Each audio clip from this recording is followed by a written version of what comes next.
Hey everyone, Kelsey the Counselor here. I wanted to talk to you today about what to do if you have a loved one in your life that you think might benefit from counseling. This is a question I definitely get asked a lot, and it's one with a really blurry answer. I know in the world of counseling, we often work in the gray and live within blurry answers, but this one's particularly blurry. So, what are you going to do if someone you love, you think needs some counseling?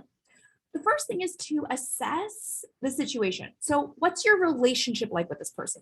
Do you feel like if you share this with this person, they would be open to it and think it's a good idea? Would you feel like they might be threatened by this or judged by it? Unfortunately, we still do have a lot of stigma in our world around mental health. And some people hear this as, oh, you think I'm not good enough. You think that I need help. You think that I'm not doing well. And the reality is, they might be struggling and reaching out for some support could be really beneficial, but because of stigmas in our world and because of stigmas they might have themselves, those self stigmas, that might be a barrier for them accessing support and services. So you want to assess the situation before you raise it with them.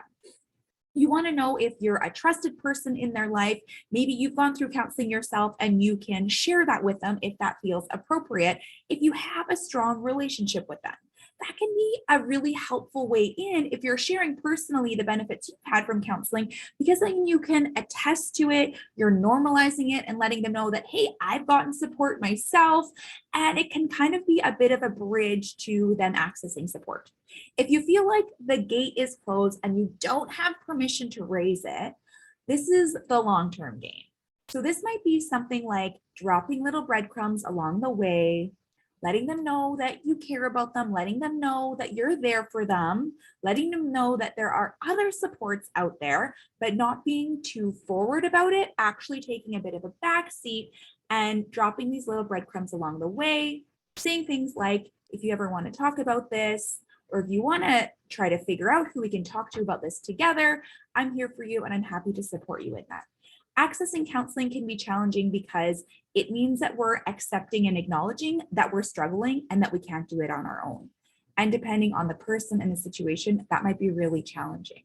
So it can be kind of scattering in our minds as well under that stress to even know where to start, where to call, what actions to take. So having someone that has a bit clearer of a mind align beside you and to do that together, to do some research on different counselors together can actually be really helpful. So that's something that you can definitely offer.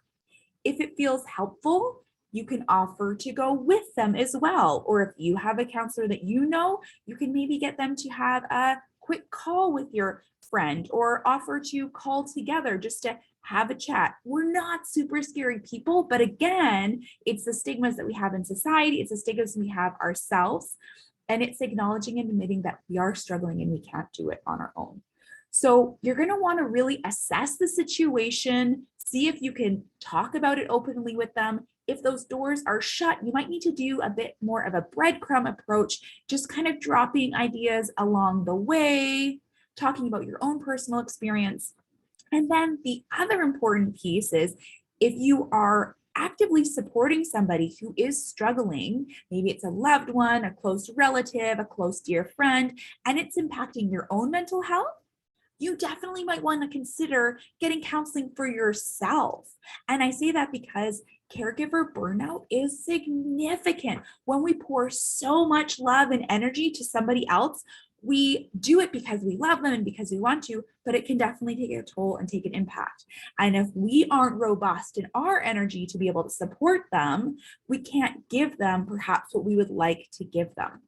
So those are going to be my 3 tips of what to do if someone you love is struggling. First of all, assess the situation. Do you have an open and trusting relationship? Can you talk openly about counseling with them, about maybe them exploring it or about your own experience? 2, if that gate is shut and you don't have permission, you might need to drop a couple breadcrumbs along the way and see if they're willing to access support or talk about it with you down the road. And 3, think about getting support for yourself. Might be really helpful if someone in your life is really struggling. The other thing I'm going to suggest as well is if you are supporting somebody in your life who's struggling, I'm offering mental health first aid trainings throughout the year across Canada. So it's virtual, so you can take it anywhere you want.